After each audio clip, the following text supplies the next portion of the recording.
Hey, and welcome to Favorites and Fails, where we tell you what we like and what we don't like about the bikes we've been riding.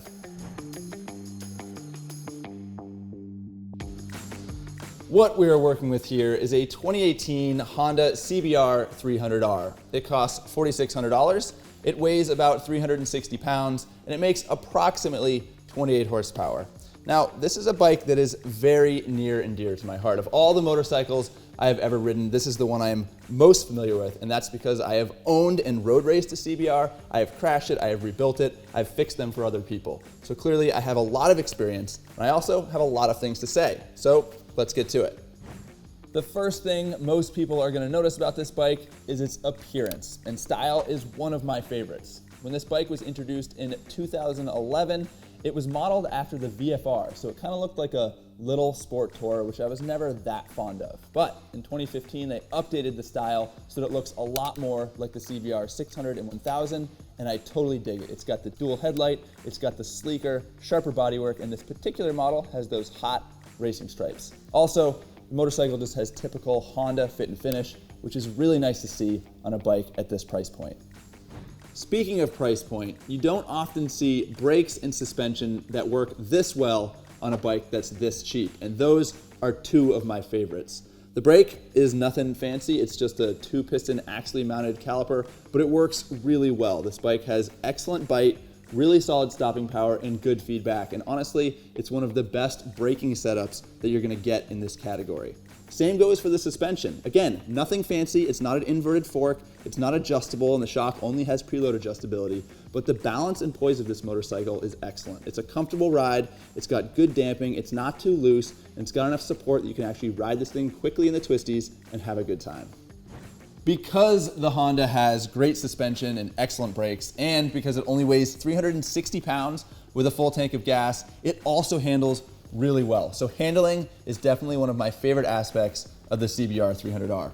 The steering is super light and quick. The bike is really stable on the side of the tire. It changes directions really well. And honestly, this is one of the best handling motorcycles in this category. I think that because it handles so well, it's just overall more enjoyable to ride. So whether you're in the city or up in the twisties, you're gonna have a great time. Excellent handling is obviously important, but it doesn't mean much without an engine. Oh, there's one now. And specifically, what I like about this engine is its usability. For me, that has a lot to do with what it's like to work on. So it's got an oil filter that's on the side of the case there, and the part is only $6. And also, you can check and adjust your valve clearances without removing the camshafts, which is a big deal. All that's to say that this engine is very easy to maintain and work on, and that's not always the case with modern motorcycles. As much as I love this motorcycle, and I really do, there are a few areas where Honda screwed up. First and foremost on my list of fails is this gas cap. You twist the key and it comes off in your hand. What the F is up with that? You gotta have a place to put it. You're gonna set it on your tank and maybe scratch it, or you're gonna set it down and maybe get it dirty. It's frustrating because there's a simple solution, and it's called a hinge.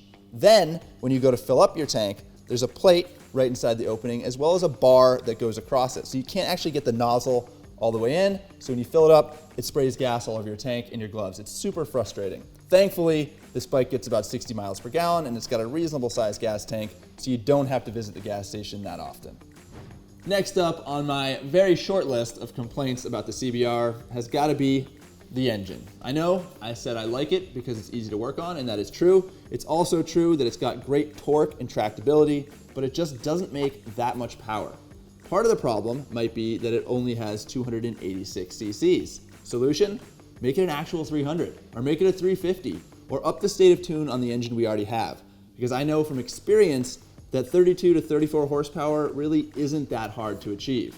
And a little more oomph would just make this bike so much better. I've got one final complaint, and frankly, it's a small one. I'm not a huge fan of that dash. When other bikes in the category are offering you things like a gear position indicator or a shift light or other fun and useful features, this setup just seems kind of plain. I do like the cockpit in general. It's very neat and tidy, and the dash does get the job done, and I like the big tachometer, but I also think that every motorcycle should have a gear position indicator.